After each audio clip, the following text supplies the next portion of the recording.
Hi, welcome to Pat's Pondering.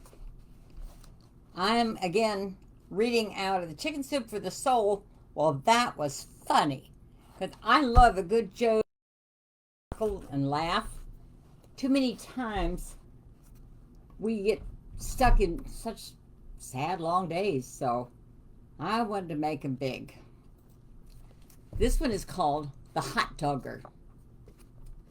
Just because something is traditional is no reason to do it, of course. Let me snick it out of the blank book. The groom, Paul, had a confused look on his face, like he wanted to be gracious, but was actually horrified by the gift that he had just unwrapped. The raucous outbursts of the crowd confused him even more. The box he held, with trepidation, said, Presto Hot Dog Electric Hot Dog Cooker. Cooked 6 hot dogs in just 60 seconds. Paul and his bride, Vicky, had more refined taste. Although they might enjoy a hot dog occasionally, I imagine he couldn't think of an occasion for which that they would need an electric appliance to cook 6 hot dogs at once, let alone 6 in 60 seconds. The hooting and hollering and clapping that accompanied the unveiling of the hot dogger left a very perplexed look on Paul's face. He forced a little smile while clearly racking his brains to reconcile the tacky appliance with the overly enthusiastic response of the guests. Even more confusing was the tattered appearance of the hot dogger box, which was clearly of an earlier vintage. The hot dogger, a plastic gadget with 6 sets of prongs and an electric cord, manufactured in Eau Claire, Wisconsin, had first become popular about 15 years earlier. Clearly, this one was not new. Why would a wedding guest give Paul and Vicky a hot dogger, let alone a used one? It didn't make sense. Unknown to Paul and Vicky, this hot dogger, also known as HD, had quite a pedigree. Its story had begun innocently enough about 14 years earlier on a bright, sunny Saturday afternoon, May of 1982, when Sheila and Dick were endowed with the new hot dogger as a serious wedding gift. Realizing the great worth of the hot dogger, HD, Sheila wanted to share it with friends and quickly passed it along to Mary Beth and Peter when they wed a month later.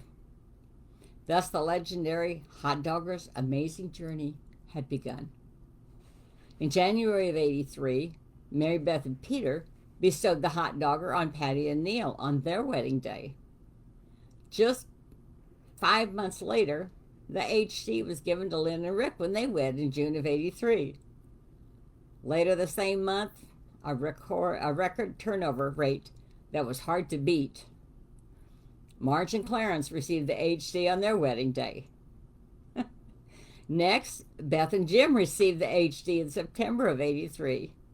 Although they cherished this gift, they parted with it, giving it to Joyce and Dan in May of '85. Until this time, the hot dogger was in Wisconsin, among friends who had all graduated from 2 high schools. But when given to Joyce and Dan, the HD crossed state lines for the first time, expanding its territory into Iowa. Joyce and Dan had the HD for almost 3 years, another record. But this time, but this time for longevity. When Debbie and Steve wed in April of '88, that hot dogger continued its cross-country trek and landed in Ohio. June of '88, Karen and Tim received the HD as a wedding gift back in Wisconsin. While in their care, the HD was almost opened once,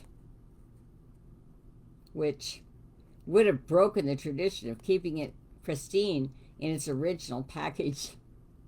But Karen and Tim passed the HD along to Ann and Vern when they wed 2 months later. After occupying an honored place in their home for almost a year, The hot dogger left Wisconsin once again and left the Midwest for the first time, landing in the mountains of Wyoming, where BJ and Jay wed in August of '89. Their son Corey thought the hot dogger was a fantastic gift and really wanted to use it. But BJ and Jay decided to stick with tradition and keep the HD in its original package. In December of '90, upon learning of my marriage to Jeff in Minnesota, BJ and Jay sent us the HD, returning it to the Midwest. The HD spent an uneventful 6 years with us in Minnesota, waiting for the late bloomers of the next generation to finally get married.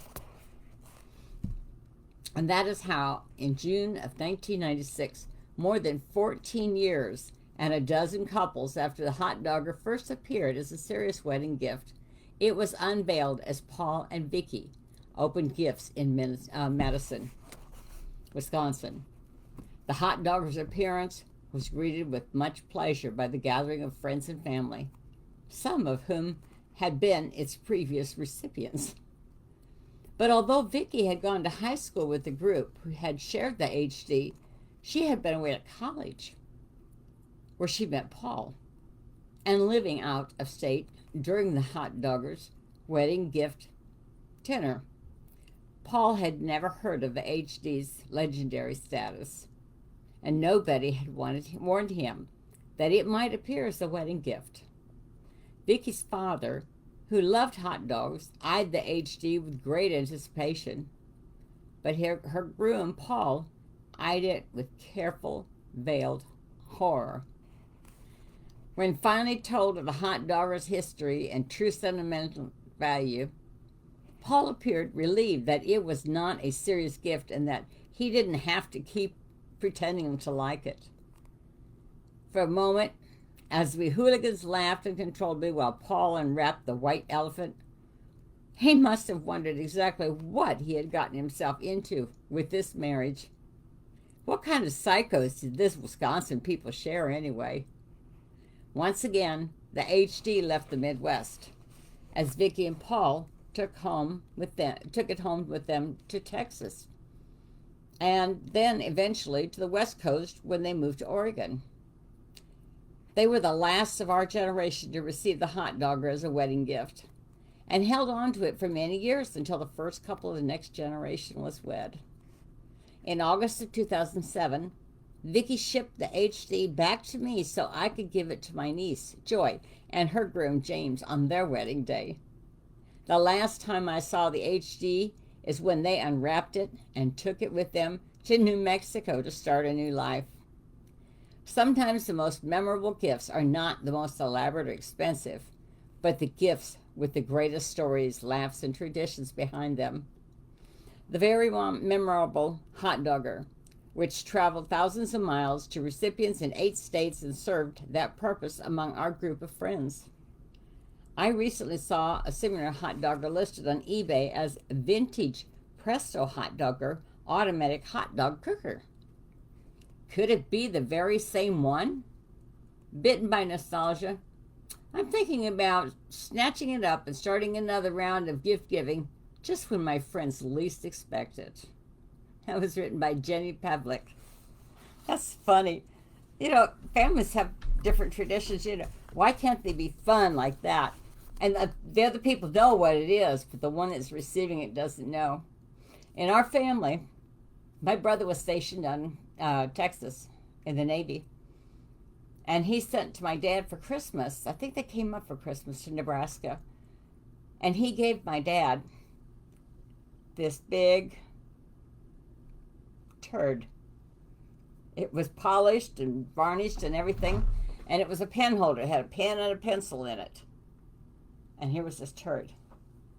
And the look on my dad's face was so fun, probably just like the groom's on here. Well, the next Christmas rolls around. My dad gave it back to my brother. From that time on, you never know when the turd is going to show up. It has been to weddings, and it's been to birthday parties, Christmas, and we always forget who had it last. especially if it's gone for a few years and it hasn't surfaced. So it's just fun. You never know what you're going to get for Christmas. It might be the turd. Or it might be a hot dog cooker. Have a good one. Thank you. Bye for now.